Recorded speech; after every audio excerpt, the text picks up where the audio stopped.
ব্যক্তি থেকে পরিবার, সমাজ থেকে রাষ্ট্র, দেশ থেকে বিশ্ব সবকিছুর তালিকায় রাজনীতি। তাই রাজনীতির 10 দিক নিয়ে রাজকাহন নিবেদন করছে জি25 আর আপনাদের সাথে আছি আমি নাজরিন মুন্নি। অন্তর্বর্তী সরকার এর মধ্যে পার করেছে প্রায় 2 মাস। দেশের সংস্কার প্রশ্নে রাজনৈতিক দলগুলোর সাথে সংলাপের মধ্য দিয়ে যাত্রা শুরু হয়েছে সরকারের 3য় মাসে। অন্তর্বর্তী সরকারের প্রধান উপদেষ্টা ডক্টর মোহাম্মদ ইউনূসের প্রথম দিনের প্রথম বৈঠক ছিল বিএনপির সাথে। আগামী জাতীয় নির্বাচন এবং নির্বাচন কেন্দ্রিক সংস্কার সহ মোটামুটি 18টি বিষয়ে কথা বলেছে বিএনপি। এর মধ্যে দলটির মূল চাওয়া ছিল কবে নাগাদ নির্বাচন হবে তার একটি রোডম্যাপ। তবে দলটির মহাসচিব মির্জা ফখরুল ইসলাম আলমগীর বলেছেন, নির্বাচনের রোডম্যাপ নিয়ে তারা সরকারের কাছে কোনো মাস বা দিনকালের কথা বলেনি। বিতর্কিত কোনো ব্যক্তি যাতে নির্বাচন সংস্কার কমিটিতে না থাকে সেটিও তারা চেয়েছেন। অন্যদিকে সিপিবি, বাম গণতান্ত্রিক জোট এবং বাংলাদেশ খেলাফত মজলিস সহ অন্য যেসব দল সংলাপে অংশ নিয়েছে তাদের মন্তব্যেও কম বেশি নির্বাচনের গুরুত্ব দেওয়ার বিষয়টি উঠে এসেছে। তারা মনে করছেন, নির্বাচিত সরকার ছাড়া সাংবিধানিক ধারাবাহিকতা রক্ষা করা যাবে না। তাই এখনই নির্বাচনের রোডম্যাপের জন্য রাজনৈতিক দলগুলোর সঙ্গে আলোচনা করা প্রয়োজন বলে মতামত তাদের। তবে সরকারের পক্ষ থেকে প্রধান উপদেষ্টার প্রেস সচিব শফিকুল আলম স্পষ্ট বলেছেন, সরকার সংস্কারের পাশাপাশি নির্বাচনের কাজও এগিয়ে নেবে। রাজনৈতিক দলগুলো বলে আসছে, সংস্কার প্রশ্নে তাদের সাথে আলোচনা করতে হবে। সেই আলোচনায় কতটা পরামর্শ আর কতটা দাবি জানালো দলগুলো।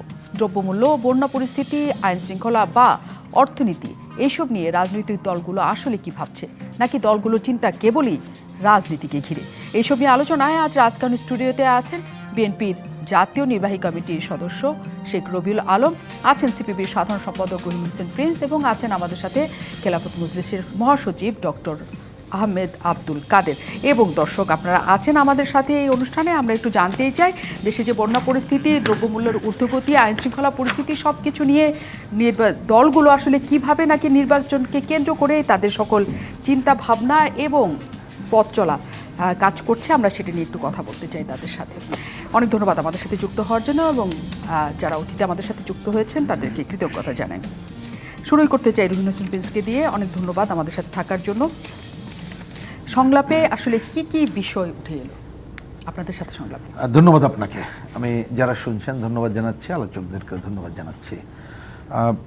প্রথমত, এটা তো অনেক দিনের একটা কথা ছিল, কারণ উনি দায়িত্ব নেওয়ার পরে 12ই আগস্ট আমাদের সাথে কথা হয়েছিল এবং তখন কথা ওনারাই বলেছিলেন যে সেপ্টেম্বর মাস থেকে আলোচনা শুরু হবে। তো সেটা হয়নি। তারপরে এই যে সময়টা হলো, এটা আমার বিবেচনায় প্রথমে এটা একটা অগ্রগতি। দ্বিতীয়ত, এটা আমি আপনার মাধ্যমে সবাইকেও জানাতে চাই, প্রথমে আমরা দেখলাম যে একই দিনে অনেকগুলো দল এবং একেবারে অল্প অল্প সময় করে, এবং প্রথমে এজেন্ডাগুলো ছিল খুব মাত্র 2-3টা কথা হবে, এর বেশি না, এরকম একটা টাইট পজিশন ছিল। কিন্তু যাই হোক, শেষমেশ ঠিক কতটুকু সময় পাওয়া গিয়েছিল? মানে এইটাকে বাদ দিয়ে আমাদের সাথে প্রায় ঘন্টাখানেক, যেটা আধা ঘন্টা ছিল। অন্যদের সাথেও এরকমেরই কিছু হয়েছে বলে আমরা জানি। মানে পরে আবার একটু জানানো হলো যে না, একটু টাইমটা পিছিয়ে মানে সবারই হচ্ছে, তাতে আর একটু আলোচনা। তো প্রথমে আমি এটা বলতে চাই যে এইবারে অন্ততপক্ষে খোলা মনে আমাদের পার্টি, বাম গণতান্ত্রিক জোটের নেতৃবৃন্দ সহ, কমিউনিস্ট পার্টি সহ যেটা গেলাম, তাতে অনেক বিষয়ে আলোচনা হয়েছে। তা আমরা প্রথমত যেই দৃষ্টি আকর্ষণ করলাম যে আপনারা তো গণ অভ্যুত্থানের মধ্য দিয়ে গঠিত সরকার, তো জনগণের তো প্রত্যাশা অনেক। ইতিমধ্যে 2 মাস হলো, কিন্তু প্রথমে একটা গ্রামের কথা আছে, প্রথমে পেটে না সইলে তো পিঠে সইবে না। তো পেটের অবস্থা তো ভালো না, 30 পত্রের দাম, এইটা একটা ভয়াবহ পর্যায়ে। যে ধারাবাহিকতা ছিল সেইখানে মানুষের জীবনে নাভিশ্বাস, সুতরাং এইখানে একটা ভূমিকা নেন। এবং আমি এটা বলতে চাই, উনিও স্বীকার করলেন এবং বললেন যে এটা ঠিক যে হয়তো আমাদের মুদ্রাস্ফীতি 1% কমেছে, তো মুদ্রাস্ফীতি তো আর মানুষ খাবে না। এইটাই তো ঐক্যমত্য হলাম। তখন আমরা আমাদের যে বিকল্প প্রস্তাবনা লেফটের দিক থেকে অনেকদিন ধরে বলে আসছি যে কাজ করতে হবে, আমি আর সময় নাই বা দিলে পরে হয়তো বলবো, যে আমাদের গ্রামের যাতে উৎপাদন খরচ কমে, গ্রামের কৃষকরা যাতে ঠিকমতো দাম পায়, সিন্ডিকেট যাতে ভাঙতে হয়, এই কাজগুলো বললাম। উনি বললেন যে হ্যাঁ, অনেকগুলো পারছি না। তখন আমরা যেহেতু আলোচনার সময় কম, চলে গেলাম এটা বলে যে এই ব্যাপারে দায়িত্বপ্রাপ্তদেরকে আরও দায়িত্ব দেন যাতে করে এটা করা যায়। আমি আজকে দেখলাম যে ওনারা টাস্ক ফোর্স গঠনের কথা বলেছেন, যদি এটা করে থাকে আমাদের পজিটিভ দিক বলবো, এই একটা। দ্বিতীয়ত, আমরা বললাম যে অন্য যত আলোচনাই যাই, আইন শৃঙ্খলা পরিস্থিতি, জনজীবনে অস্বস্তি, এইটা দূর না করে তো আমরা পারবো না। সেই জায়গায় আমরা দেখছি এখনও সংকট রয়ে গেছে। সেক্ষেত্রে ওনাদের কথা শুনলাম, কিন্তু কতগুলো পরামর্শমূলক কথা হলো এবং সবাইকে আস্থায় নিয়ে, বিশেষ করে এই সময় গার্মেন্টস অঞ্চল, আমরা এটা বললাম যে অবশ্যই, কারণ এটা মনে রাখতে হবে যে অনেক দিন ধরে তারা নিষ্পেষিত ছিল, এবং তারা যখন, আমরা এইভাবে বললাম যে যখন দেখে ছাত্ররা 18 তলায় উঠে যে দাবি আদায় করে নিয়ে আসে যে বিনা পরীক্ষায় পাশ হয়ে যাবে, তা শ্রমিকরা তো তাদের দাবি করতে পারে। তার যাই দেখেন না কেন, এখানে জুট ব্যবসায়ী নানা ধরনের ঘটনা আছে, সেটাকে চিহ্নিত করে করেন, কিন্তু একটা জাতীয় ন্যূনতম মজুরি এবং ট্রেড ইউনিয়নের অধিকার এটা নিশ্চিত করে পারস্পরিক আলোচনার ভিত্তিতে এটা করতে হবে। ষড়যন্ত্র তত্ত্ব খোঁজার থেকে বাস্তবে এটা করে সমাধান করেন।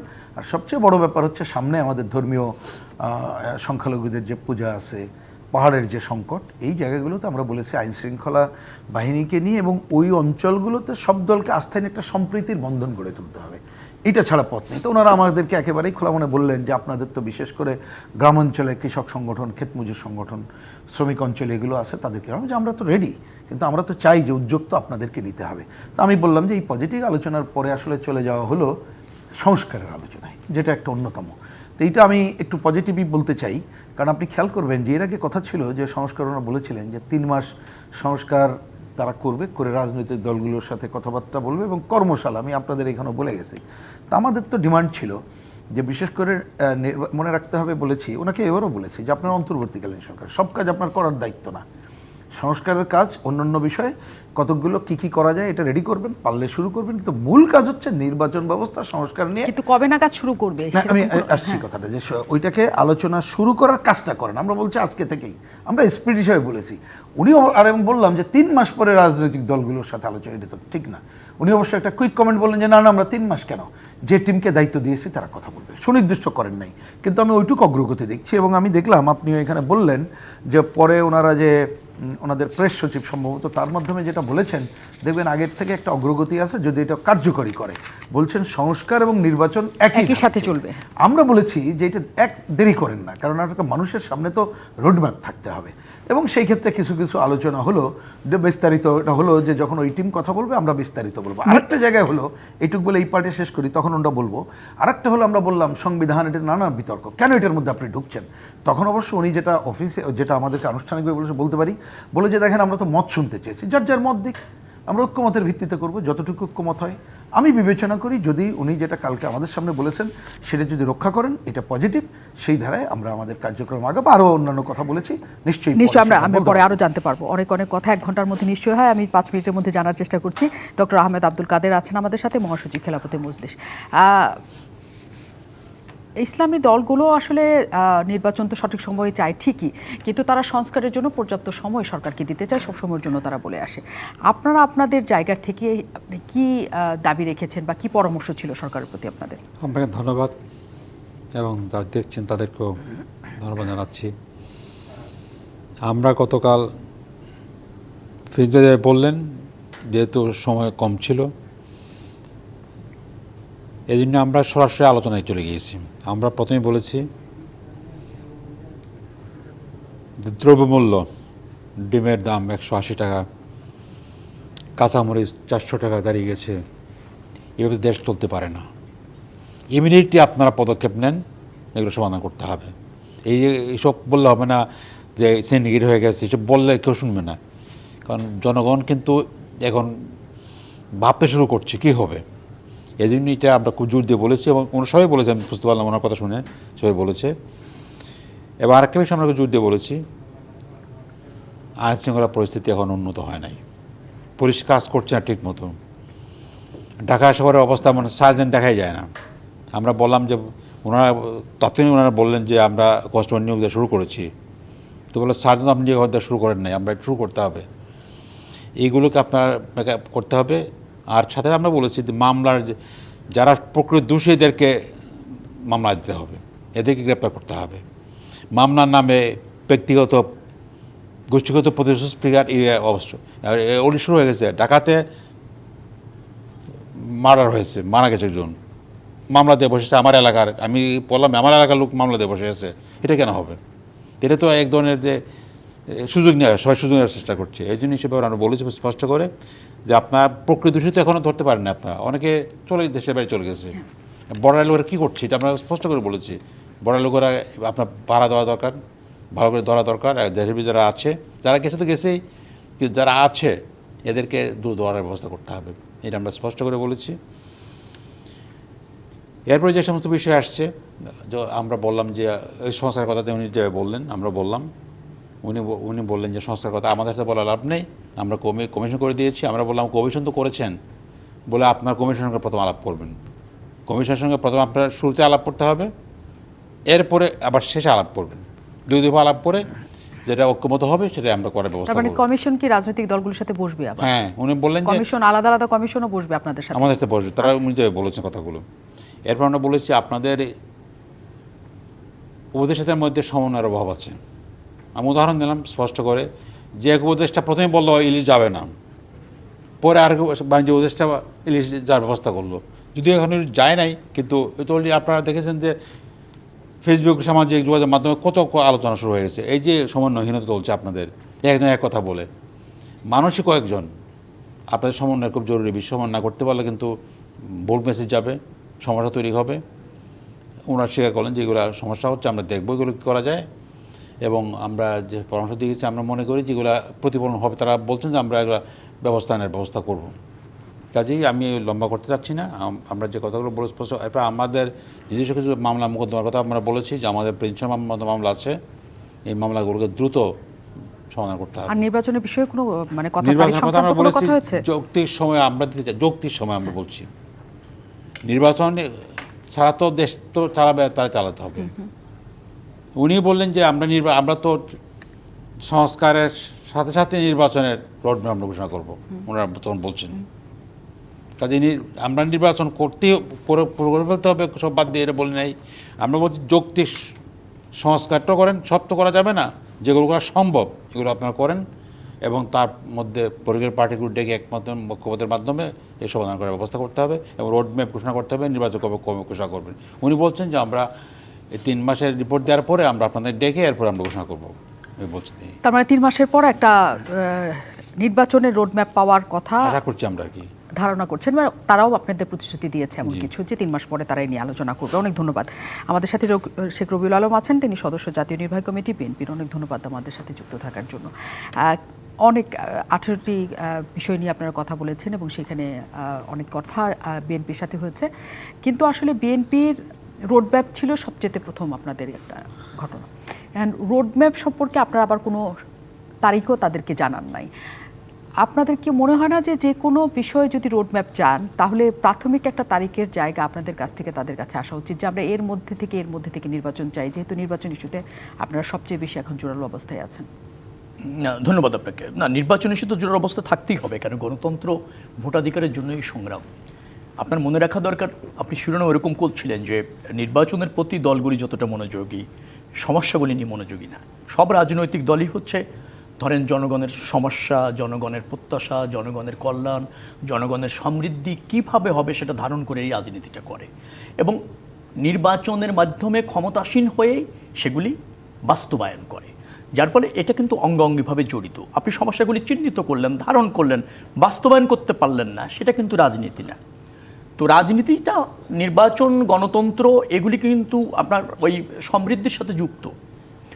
যে সমস্ত দেশে গণতন্ত্র আছে তারা কিন্তু সমৃদ্ধ হয়েছে, উন্নত হয়েছে। পাশাপাশি আরেকটা জিনিস হয়েছে, সেখানে রাষ্ট্র এবং জনগণও সমৃদ্ধ হয়েছে। শুধু সমৃদ্ধ হয় নাই, সেখানে জনগণ শক্তিশালী হয়েছে, ক্ষমতাবান হয়েছে। গণতন্ত্র থাকলে, ভোটাধিকার থাকলে সেখানে হচ্ছে নাগরিক মর্যাদা বৃদ্ধি পায়, তারপর হচ্ছে রাষ্ট্রের মালিকানা মানুষ আপনার প্রতিষ্ঠিত হয়। যার ফলে এইগুলি বাদ দিয়ে সুশাসন সম্ভব না, এইগুলি বাদ দিয়ে জনকল্যাণ সম্ভব না, জনগণের সমস্যা সমাধানও সম্ভব না। সেই জন্য আমরা বলেছি যে একটা গ্রহণযোগ্য নির্বাচনের মাধ্যমে একটা নির্বাচিত সরকার অত্যন্ত জরুরি।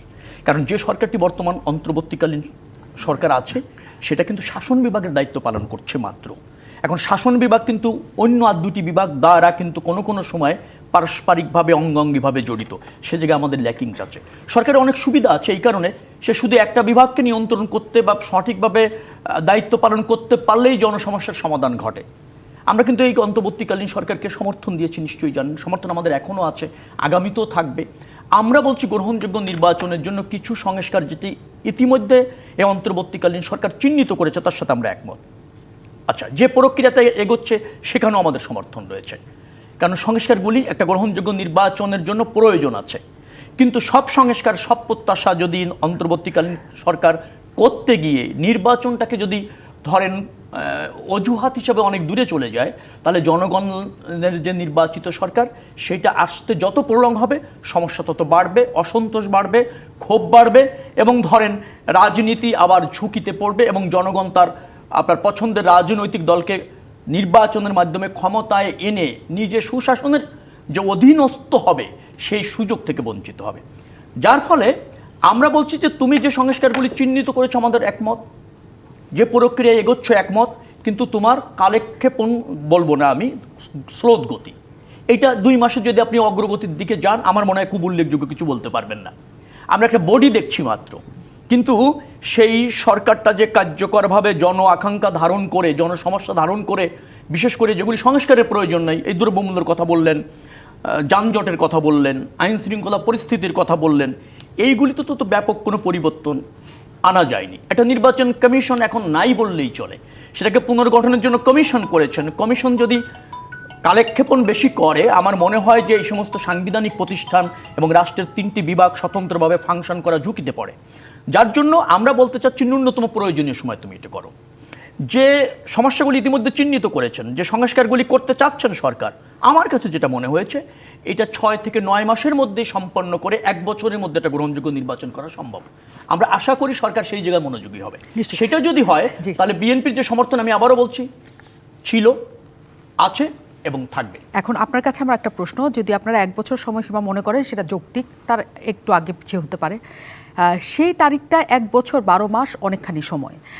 এই সময়টার আসলে দেশে কি হচ্ছে, দেশে কি হবে, দেশের মানুষের কি হবে, একটা নির্বাচন পর্যন্ত মানুষ কি এরকম করে অপেক্ষা করবে, নাকি এই অবস্থাগুলিরই পরিবর্তন হওয়া দরকার? দ্রব্যমূল্যের যে অবস্থা দেখছি, তার কোনো আমরা দেখছি না কোনো নিয়ন্ত্রণের ব্যবস্থা আছে, যানবাহনের নিয়ন্ত্রণের ব্যবস্থা নেই, আইন শৃঙ্খলা পরিস্থিতি যা ছিল তার চেয়ে খুব বেশি উন্নতি হয়েছে তাও ব্যবস্থা নাই, অর্থনীতির ব্যবস্থা তাও নাই। গত 4 মাস যাবৎ দেশের জনগণ যারা দিন আনে দিন খায় তাদের পরিস্থিতি কি, আপনারা কি সেটা খবর নেন কিনা আমি আসলে জানতেই চাই। দেশের জনগণ কেমন আছে, রাজনৈতিক দলগুলো নির্বাচনের বাইরে তা ভাবার সুযোগ পাচ্ছে কিনা। অনেক ধন্যবাদ দর্শক আমাদের সাথে যুক্ত থাকার জন্য।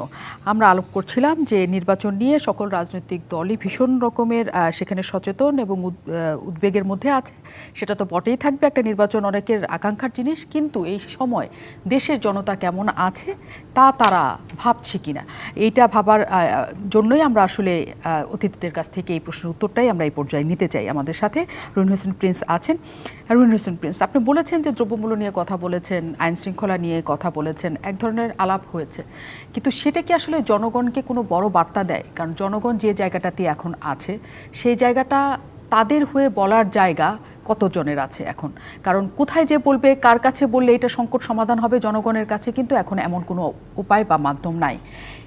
যে পরিস্থিতি চলছে, নির্বাচনের আগ পর্যন্ত কি তাহলে এই পরিস্থিতিই চলবে? না, প্রথম কথা হচ্ছে যদি যে পরিস্থিতি চলছে এই পরিস্থিতি চলতে থাকে, ওনাদেরকে আমরা বলছি আপনি নির্বাচন কেন, কোনো কাজ ভালোভাবে করতে পারবেন না, এটা হচ্ছে প্রথম বুঝতে হবে। 1, 2 নম্বর, আমি ভালোভাবে পারবেন না আগে অন্য কথাটা ওনাদেরকেও মনে করিয়ে দিয়েছি যে যাই করেন না কেন জনগণকে তো আস্থায় নিতে হবে।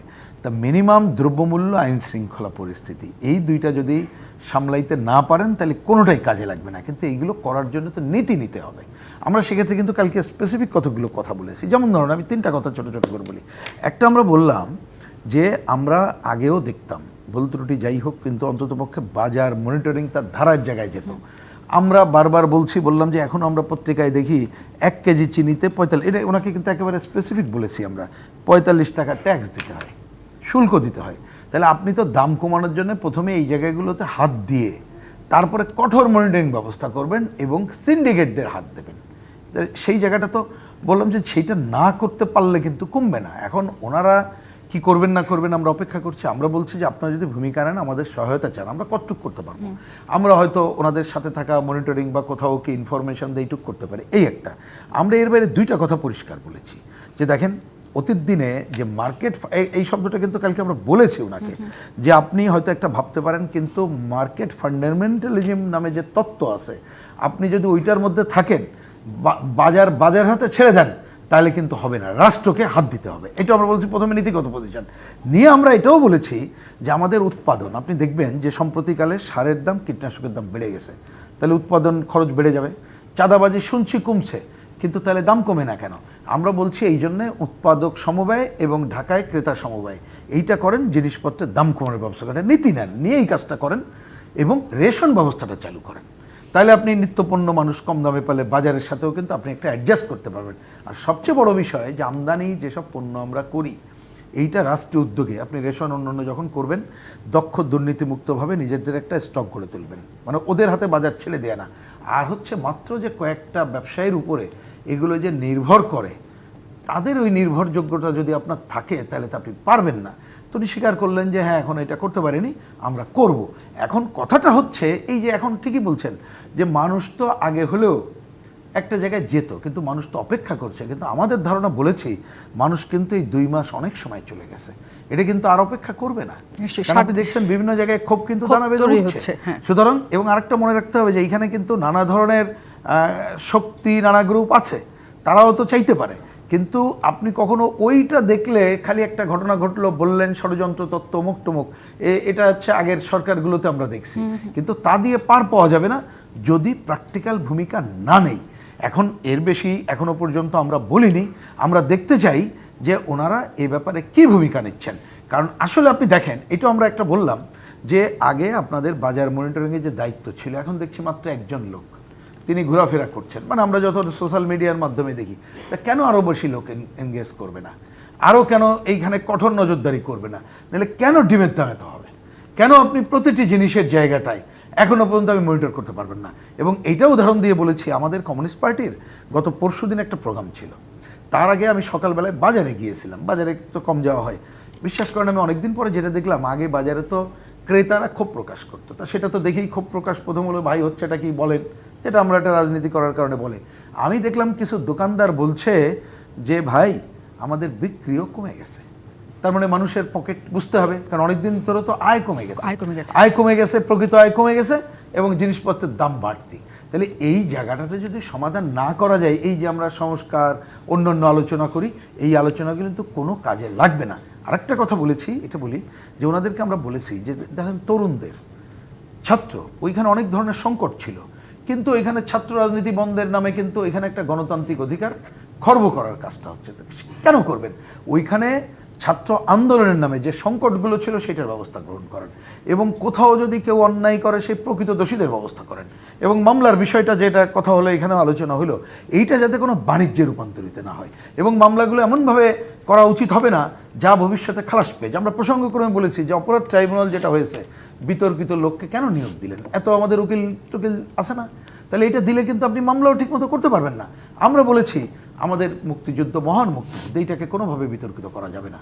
আমরা বলছি যে কারণে এই অন্তর্বর্তীকালীন সরকার যাদের উপরে এখনও আমরা সমর্থন ব্যক্ত করছি, আমরা চাই না কোনো প্রশ্নে তারা বিতর্কিত হোক, কারণ বিতর্কিত হলে তাদের যে প্রকৃত উদ্দেশ্য সেটা করতে পারবে না।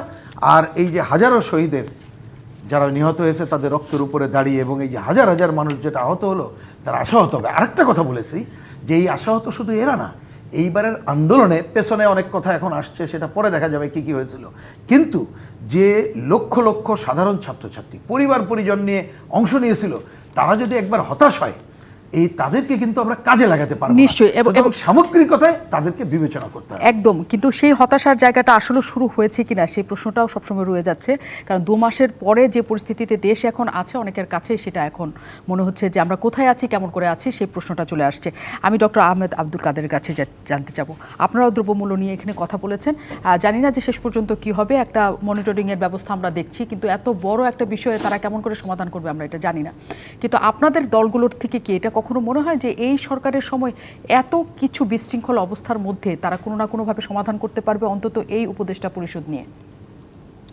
সমাধান করতে পারবেন এখন আমরা আশাবাদী, কিন্তু প্রশ্ন হচ্ছে এটা কতদিন চলবে? কথা তো এটাই। ইতিমধ্যেই মানুষের মধ্যে একটা প্রশ্ন সৃষ্টি হয়েছে, হতাশা এখনো বলবো না, প্রশ্ন সৃষ্টি হয়েছে কি হচ্ছে, কি হবে, সামনে কি ওরা পারছে না কিনা, এটা ওনাদেরও বুঝতে হবে, আমাদেরকে তো সহায়তা করতে হবে। তো সহায়তা আপনার করতে হবে না, তো ওনারা যদি না নিতে পারেন তাহলে তো আমরা করতে পারবো না। আমরা তো দর্শক হিসাবে সাহায্য দিতে পারি, কিন্তু কার্যকর কাজটা ওনাদের করতে হবে। বিশেষ করে উপদেষ্টা যে কয়জন যথেষ্ট না, এবং আমরা মনে করি পুরোপুরি দক্ষ না। বিশেষ করে দেশ পরিচালনা, অর্থনৈতিক পরিচালনা ব্যাপারে দক্ষতার অভাব আছে বলে আমরা মনে করি। অভিজ্ঞতার অভাব তো আছে, দক্ষতার অভাব আছে। এই জন্যই, কারণ এনজিও পরিচালনা করে এক জিনিস আর দেশ পরিচালনা আরেক জিনিস। কিন্তু আনফর্চুনেটলি বলতে হচ্ছে যে এনজিও, সরকারটা এনজিওদের হয়ে গেছে, এটা হওয়া উচিত ছিল না। এবং এনজিওদের একটা নিজস্ব লক্ষ্য থাকে, লক্ষ্যটা ভালো হতে পারে, কিন্তু প্র্যাকটিক্যাল প্রবলেম সলভ করার জন্য এটা কাজ করবে না। উদাহরণস্বরূপ বলা যেতে পারে আমাদের প্রবর্তনার যে একজন আছেন, আমাদের উপদেষ্টা আছেন, প্রবর্তনের উদ্দেশ্য ভালো, কীটনাশক ছাড়া করতে হবে, কিন্তু এখন জাতির যে প্রয়োজন, যে অভাব তৈরি হয়েছে, কীটনাশক সার যদি ব্যবস্থা না করা হয় তাহলে কিন্তু এগুলো দিয়ে সমাধান হবে না। এই জন্য আমাদের বক্তব্য স্পষ্ট যে প্র্যাকটিক্যাল প্রবলেমকে সলভ করতে হবে, সলভ করা যা করা প্রয়োজন তা করতে হবে। আমরা কালকে সেটাই বলেছি আমরা যে মানে কাকে দোষ চাপানোর কোনো সুযোগ নাই। চক্রান্ত হতে হোক কবি, সুযোগ তো তারা নেবেই। কারণ একটা বিপ্লব হয়েছে, মানুষ জাগরণ হয়েছে, এক গ্রুপ পরাজিত হয়েছে, পরাজিত শক্তি চিরদিনই সুযোগ নেবেই। আমরা যদি এই সুযোগটা দেই তাহলে কিন্তু এটা যাতে হতাশ হবে, এবং বিপ্লব যদি ব্যাহত হয়ে যায় তাহলে এর চেয়ে চরম দুর্ভাগ্য কারোই হবে না। এই জন্যই গভর্নমেন্টকে আমরা হুঁশিয়ারি করেছি যে আপনাদেরকে সিরিয়াস হতে হবে, এবং সিরিয়াস হলেও হবে না, প্র্যাকটিক্যাল পদক্ষেপ নিতে হবে, লোক নিয়োগ করতে হবে। যদি আপনারা করতে পারেন তাহলে এই যে বাজারের কথা আসছে, বাজারে মনিটরিং করা, ঠিকমতো করা, উৎপাদনের সঙ্গে চাহিদার সঙ্গে সঙ্গতি বিধান করার ব্যবস্থা করা, এগুলো করতে হবে। প্রয়োজনে আমদানি করার ব্যবস্থা করতে হবে, শুল্ক কমাতে হবে। এগুলো যদি করতে পারে তাহলে হয়তো একটা তারা কি এই বিষয়ে আসলে সচেতন এবং এটি নিয়ে কাজ করছে? তারা তো বলছি যে এখন সচেতন মানুষের কয়েকজন, একজনের আন্ডারে আছে 10টা 12টা করে মন্ত্রণালয়, সাইন করতে তো সারাদিন চলে যাচ্ছে। এই তো রুটিন ওয়ার্ক না, তো প্রবলেম সলভ করতে হবে। কিন্তু এর আগে যতগুলো, এইটা তো অন্তর্বর্তীকালীন সরকার, এর আগে যত তত্ত্বাবধায়ক সরকার দায়িত্ব নিয়েছেন 3 মাস 6 মাস বা 2 বছরের মধ্যে তারা করেছেন, এই এতখানি মানে অগুছালো অবস্থা কি ছিল আসলে? তারা তো গুছিয়ে মধ্যে হয় মানুষের জন্য অনেক কিছু করতে পারছে। এখন বুঝতে হবে আমাদেরকে এই গভর্নমেন্টটা আসছে কখন, যেখানে পুলিশ কাজ যোগ দেয় নাই, ছাত্রদেরকে ট্রাফিকে দাঁড়াতে হয়েছে, অবস্থা তৈরি হয়েছিল। এখনো পুলিশ অনেক যোগ দেয় নাই, প্রশাসনে যোগ দেয় নাই, ডিসিবিলিটির আত্মগোপন করেছে, কেউ পালিয়ে গিয়েছে। এই অবস্থায় তারা ক্ষমতা বসেছে। এখনও কিন্তু এগুলো সলভ তারা করতে পারে, এখনও কিন্তু ডিসিদেরকে তারা নিয়োগ করে দিতে পারে নাই। একবার সিলেক্ট করে ফিট টেস্ট করে আবার চেঞ্জ করতে হচ্ছে। সব জায়গাতেই সমস্যাটা হচ্ছে। অনেকগুলো জায়গাতে কিন্তু অনেক লোক নিয়োগ করতে পারে নাই, এবং প্রবাল লোক অনেক সময় হয়েও নাই, আগের লোকদেরকে দেওয়া হচ্ছে। এটা তারা ফর্ম তৈরি করছে। এই যে সমস্যাটা, আগের যে সরকারগুলো ছিল এরা কিন্তু এরকম পরিস্থিতি মোকাবেলা করে নাই। কারণ একটা হজবরল পরিস্থিতি, পুলিশের মধ্যে পুলিশ যদি দেশের টিপুতে কাজ না করে তাহলে তো আইন শৃঙ্খলা পরিস্থিতি নর্মাল হবেই না। আর্মি নামাতে হচ্ছে, তা আর্মির পক্ষে তো এগুলো সম্ভব না এই মুহূর্তে। এই জন্য কথা হচ্ছে যে এই গভর্নমেন্টকে একটা তাদের অজুহাত আছে নিঃসন্দেহে যে আমরা একটা এমন পরিস্থিতি আসছি, ভঙ্গুর পরিস্থিতি আসছি, এবং এইগুলো সমাধান করা এবং সংস্কার করা একই সাথে অনেক কিছু তাদের করতে হবে। মানে আগে যা করা হতো তার চেয়ে অনেক গুণ বেশি তাদেরকে সচেতন হতে, অনেক কাজ করতে হবে, এবং এই কাজ করতে যেই সময় লাগবে ব্যাপারটা তাই হচ্ছে মনে হচ্ছে শেষ পর্যন্ত। শেখ রবিউল আলম, এই যে এত কিছু একসাথে, রাজনৈতিক দলের পক্ষে হয়তো অনেক কিছু সহজ তুলনামূলকভাবে, কিন্তু একটা অন্তর্বর্তী সরকার 20 জন উপদেষ্টা নিয়ে এবং কোনো সাংগঠনিক কোনো অবস্থান না নিয়ে এত সংকট রেখে আবার নির্বাচনের পথে হাঁটা, আবার সংস্কার করা, এটা কি খুব সহজ হবে 1 বছরের মধ্যেই সমস্ত কিছু করতে পারাটা? আসলে না, সহজ তো হবেই। আপনি জটিল না করলে তো সহজ হবে, সহজ আছে। কেমন? কিন্তু আমার কথাটা হচ্ছে আপনি ম্যানেজমেন্টটা বোঝেন কিনা। এটা আমি দ্বিমত করছি না যে একটা ফ্যাসিবাদী ব্যবস্থার পতন হয়েছে মাত্র। তো 16 বছরের এই ফ্যাসিবাদী সরকারের সময় প্রশাসন বা ধরেন রাষ্ট্র ব্যবস্থাপনা বিধ্বস্ত হয়েছে, জরাজীর্ণ হয়েছে, অস্বীকার করছি না। অর্থনৈতিক কিছুটা দৈন্যতা সৃষ্টি হয়েছে, আপনি নিশ্চয়ই দ্বিমত করবেন না। প্রাতিষ্ঠানিক কিছু অসারতা আছে, অকেজো এরকম ব্যাপারগুলি আছে। তো সেটাকে তো এই সরকারকে নিশ্চয়ই বিচক্ষণতার সাথে ফেস করতে হবে এবং রিফর্ম করতে হবে। যেহেতু সরকারটির সাথে জনগণের সমর্থন আছে, রাজনৈতিক দলের সমর্থন আছে, সব শ্রেণী পেশার মানুষের সমর্থন আছে, অতএব তারা এই কাজগুলি যদি অন্তর্বর্তীকালীন সরকার দৃঢ়তার সাথে করে এবং ধরেন করণীয়তে যদি কঠোর থাকে এবং অবিচল যদি তাদের লক্ষ্য হয়, নিশ্চয়ই সফল হবে। দ্বিমত করে যাও। কিন্তু এই 2 মাসে কি আপনার মনে হচ্ছে মানে কোনো কারণ কি আছে যে এই বিষয়ে তারা অবিচল, কঠোর এই শব্দগুলি তাদের ক্ষেত্রে ব্যবহার করা যাবে না? আমার মনে হয় না সে বিষয় নিয়ে প্রশ্ন তোলার এখনো সুযোগ তৈরি হয়েছে। 2 মাস তারা নিশ্চয়ই করণীয় নির্ধারণ করেছে। তবে আমি একটা কথা বলি, আপনি যে কথা বলছিলেন যে মানুষ কি ভালো আছে কিনা, হ্যাঁ, মানুষের জীবন নির্বাহের ক্ষেত্রে মানুষ খুব ভালো আছে বলে আমি মনে করছি না। তবে এটা তো ঠিক যে মানুষ মুক্ত হয়েছে, স্বাধীন হয়েছে। এই যে আমরা ভালো থাকতে চাই, দাবি করতে পারি, এটাও তো একসময় ছিল না। এই যে আমি আপনি ভালো থাকতে চাইছি, সমস্ত বিষয়ে দাবি চাচ্ছি, বৈষম্যহীন সমাজ ব্যবস্থা চাচ্ছি, ভোট চাচ্ছি, যানজটের নিরসন চাচ্ছি, দ্রব্যমূল্যর ধরেন ঊর্ধ্বগতি থেকে বেরিয়ে আসতে চাচ্ছি, এই যে চাচ্ছি, এই চাওয়াটাও তো যায়নি। অর্থাৎ এক ধরনের অগ্রগতি হয়েছে, এক ধাপ অগ্রগতি হয়েছে। তবে এটাও মনে রাখা দরকার যে আমরা একটা বিশাল ঘাটতি বাজেটের মধ্যে আছি, যেটা ওই স্বৈরতান্ত্রিক সরকার প্রতিষ্ঠিত করে গেছে, সেই বাজেটের আলোকেই চলছে। আবার ধরেন একটা শ্রেণীর হাতে অর্থ চলে গিয়েছে, হিউজ অঙ্কের অর্থ পাচার হয়েছে। এই জিনিসগুলি তো ধরেন আমাদের অর্থনৈতিক ব্যবস্থার মধ্যে আছে। আবার ধরেন আমরা ব্যাপক হারে ঋণের মধ্যেও পড়েছি। জনপ্রতি ঋণ যদি দাম 1.5 লাখ কোটি টাকার, সরি 1.5 লাখ টাকার উপরে। একটা সময় ছিল আমাদের শাসন আমলে 4,500 টাকা মাত্র ছিল, সেটা এই হারে বেড়েছে। বৈদেশিক ঋণ পরিশোধ করতে হচ্ছে। তো একটা ধরেন সমন্বয় করবার জন্য অথবা সাকসেস হওয়ার জন্য আর কিছুটা সময় লাগবে। কিন্তু আমি দৃঢ়ভাবে বিশ্বাস করি যে এদের যে সরকারটি আছে, ইন্টারিম সরকার, তাদের আন্তরিকতা, তাদের দক্ষতা, তাদের যোগ্যতা এবং তাদের দেশপ্রেম, তাদের নিরপেক্ষতা, সেখানে ঘাটতি আছে বলে আমার কাছে মনে হয় না। তবে আমাদের সমস্যাগুলি যেহেতু অনেক, প্রত্যাশাটাও কিন্তু অনেক অনেক, যার ফলে এই রাতারাতি যে পরিবর্তনটা আমরা চাচ্ছি, সেই পরিবর্তনটাকে প্রতিষ্ঠিত করবার জন্য তাদেরকে আরেকটু সময় দিতে হবে।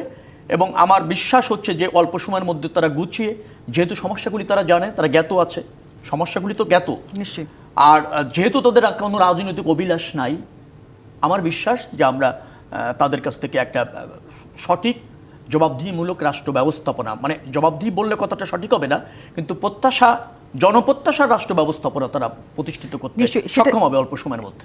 আমরাও সেটা নিশ্চয়ই আশা করি, কারণ জনগণ দিন শেষে যেটা চায় যে নিজের পেটে ভাতটা আসছে কিনা এবং সেটা স্বল্প মূল্যে সে কিনতে পারছে কিনা, তার আয়টা ঠিকমতো হচ্ছে কিনা, সেসবের ক্ষেত্রে কিন্তু একটা জটিলতার জায়গার মধ্যে আছে।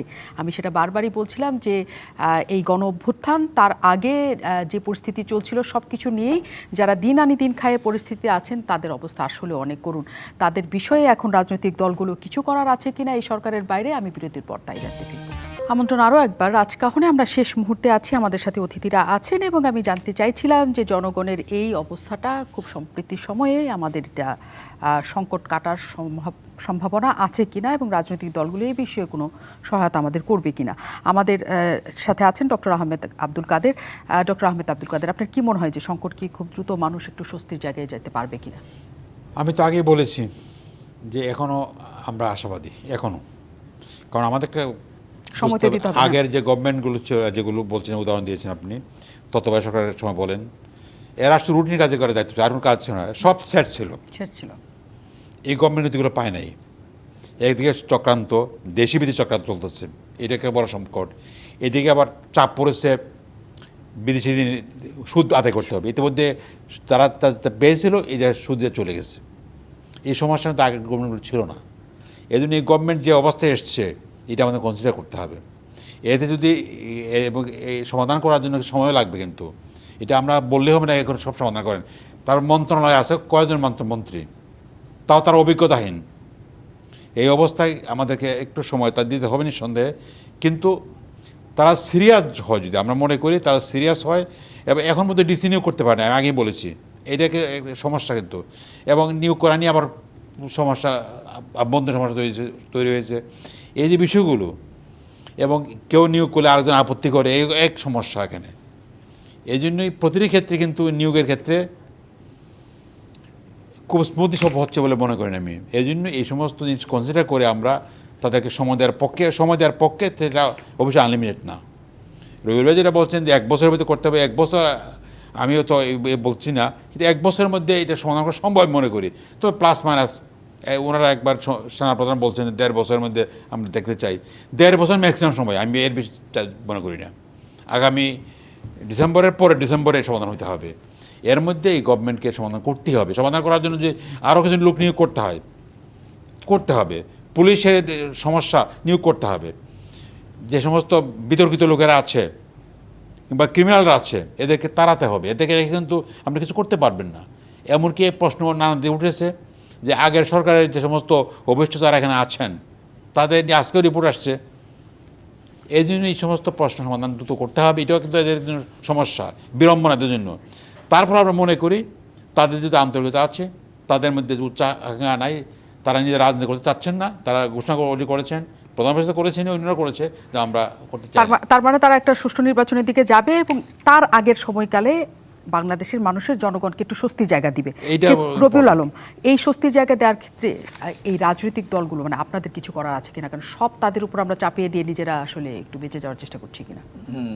আচ্ছা, আমাদের রাজনীতি তো সেই জন্যই না। উনি বলছিলেন 1 বছরের বেশি সময় দিতে চাইছি না, আমি তা বলিনি। আমি বলছি 1 বছরের মধ্যে সম্ভব, হ্যাঁ। আমি তাই বলেছি। এবং যেটা 1 বছরের মধ্যে সম্ভব সেটা আমরা কেন 1.5 বছর সময় করব, তাই না? সময়ের মূল্য তো সবারই আছে, জাতিরও আছে। একটা কথা মনে রাখা দরকার, আপনি রাষ্ট্রের সমৃদ্ধি বলেন, আর ধরেন জনকল্যাণমুখী সরকার বলেন, এবং উন্নত সমাজ ব্যবস্থা বলেন, সারা পৃথিবীতেই হয়েছে রাজনীতিবিদদের হাত ধরে, সারা পৃথিবীতে হয়েছে। অর্থাৎ রাজনীতিবিদদের যদি আপনি কন্ট্রিবিউশন ছাড়া, রাজনীতিবিদ ছাড়া আমার মনে হয় না যে প্রকৃত মুক্তি এবং উন্নতি সম্ভব কোনো জাতির। না, এই 1-2 বছর রাজনীতিবিদরা কি কোনো সাহায্য এই দেশের জনগণকে করতে পারবে না? সরকারের বাইরে না, দ্রব্যমূল্য বলেন, আইন শৃঙ্খলা পারবে। বলেন, সমস্ত কিছুর মধ্যে বলেন। না, সেটা পারবে কিভাবে পারবে? আপনি এক্সিকিউট ক্ষমতা তো সরকারের হাতে, সরকারের কাছে হচ্ছে ক্ষমতা, সেই এটা পরিচালনা করছে। রাজনীতিবিদরা দেখা করে হয়তো বুদ্ধি পরামর্শ দিয়েছে, কিন্তু যার রাজনীতিবিদরা হচ্ছে ক্ষমতায় যাওয়া ছাড়া আপনি আপনার নীতি, আপনার করণীয় এটা আপনি কার্যকর করবেন কিভাবে, সেটা তো একটা ব্যাপার। কিন্তু তার পক্ষ থেকে পরামর্শ এর এবং আগে চাপ তো ঠিকই আপনারা দিতে পারবেন যে জনগণের যেসব সংকট হচ্ছে সেগুলো যেন সরকার এরপরে ধরেন সমাধান করে। আমাদের না, আমি একটু আপনাকে বলি, ধরেন রাজনীতিবিদদের কি দায়বদ্ধতা অনেক বেশি থাকে, রাজনীতিবিদরা অনেক বেশি হচ্ছে জনসম্পৃক্ততা থাকে, যার ফলে জন আকাঙ্ক্ষা সে যেভাবে ধারণ করে, এবং তার যেহেতু একটা মূলনীতি আছে, একটা ঘোষণাপত্র আছে, এবং রাষ্ট্রে গিয়ে সে কি করবে সেটা জনগণের কাছে সংকল্পবদ্ধ আছে, যার ফলে সে জনগণের সমস্যাটাকে যেভাবে চিহ্নিত করে তার সমাধানে ব্রত হবে, অন্য ব্যক্তির দায়বদ্ধতা কম থাকার ফলে এবং ধরেন জনসম্পৃক্ততা কম থাকার ফলে জন আকাঙ্ক্ষা তাদের ধারণ কম হয়, যার ফলে অন্যরা হয়তো যেভাবে ভাবে রাজনীতিবিদরা তার সফল হওয়ার জন্য তার দলের ভাবমূর্তি এবং তার দলের যে কমিটমেন্ট আছে সেটা প্রতিষ্ঠিত করবার জন্য অনেক বেশি নিবেদিত থাকে, অনেক বেশি সক্রিয় কিন্তু থাকে। যে সময়টা সবার সমর্থনেই বলা হচ্ছে যে অন্তর্বর্তীকালীন সরকার সবার সমর্থন নিয়ে এই জায়গায় আছে, তাকে সফল করা ব্যর্থ করা সবকিছু আমাদের দায়ের মধ্যে পড়বে, তারা যাতে সফল হয় এটা আমরা চাই। হ্যাঁ, আমরা সেই মনে করি আমরা পরামর্শটা কোনো মতে দেওয়াটাও চাচ্ছি না এবং fail করুক। জনগণের পাশে দাঁড়ানোটাও রাজনৈতিক দলগুলির দায়িত্ব বলে আমরা মনে করি। থাকবেন রাজকাহনে।